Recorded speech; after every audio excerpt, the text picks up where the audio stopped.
बिस्मिल्लाहिर्रहमानिर्रहीम। अस्सलामु अलैकुम वरहमतुल्लाहि वबरकातुहू। मैं Sardar Mohammad Yaqoob Mastoor advocate high court Islamabad Ammas law TV channel से आप सबसे मुखातिब हूँ।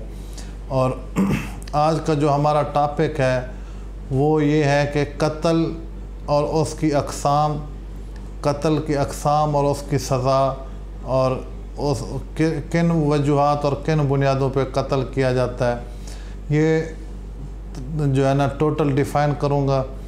टॉपिक की डिटेल की तरफ जाने से पहले आपसे गुजारिश करूँगा कि अम्मास लॉ टीवी चैनल को सब्सक्राइब कर दें, लाइक कर दें, साथ लगे बेल बटन को प्रेस कर दें। तो बात करते हैं कत्ल। कत्ल की 4 अकसाम हैं। पहली है कत्ल आमद, दूसरी है कत्ल शबी आमद, तीसरी है कत्ल ख़ता, चौथी है कत्ल बेसबब।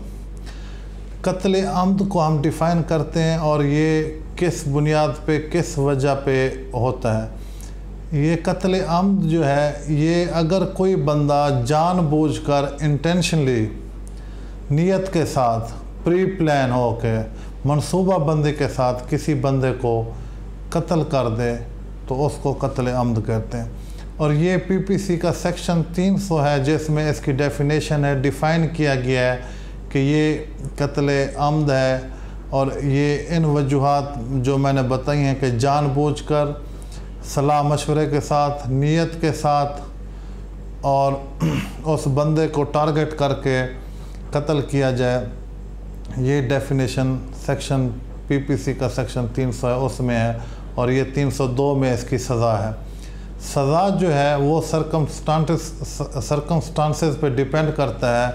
वो केस को डिफ़ाइन जब वकला करते हैं तो जज साहब जो है ना एंड पे सज़ा देते हैं।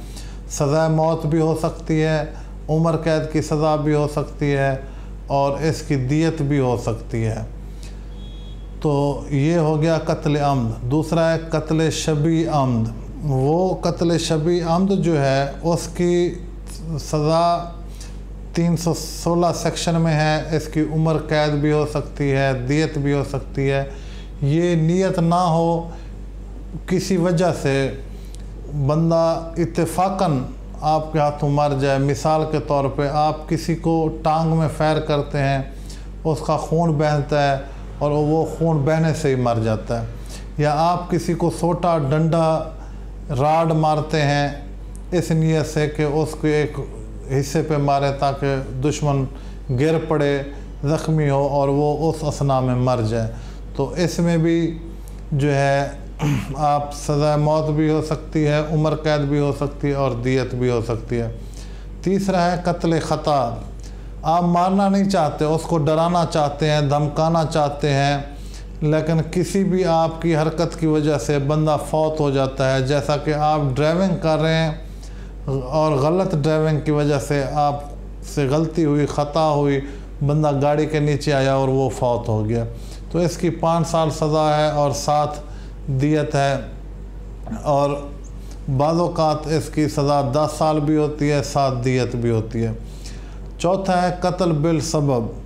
ये अनइंटेंशनली होता है, कत्ल नहीं करना चाहते लेकिन किसी भी गैर कानूनी आपके अमल की वजह से बंदा फौत हो जाता है। फॉर एग्ज़ाम्पल आपके पास लाइसेंस नहीं है, गाड़ी ड्राइव कर रहे हैं, आपके गाड़ी के नीचे बंदा आ जाता है, वो फौत हो जाता है, तो ये अनइंटेंशनली हो गया लेकिन कत्ल बिल सबब हो गया, बंदा फौत हो गया।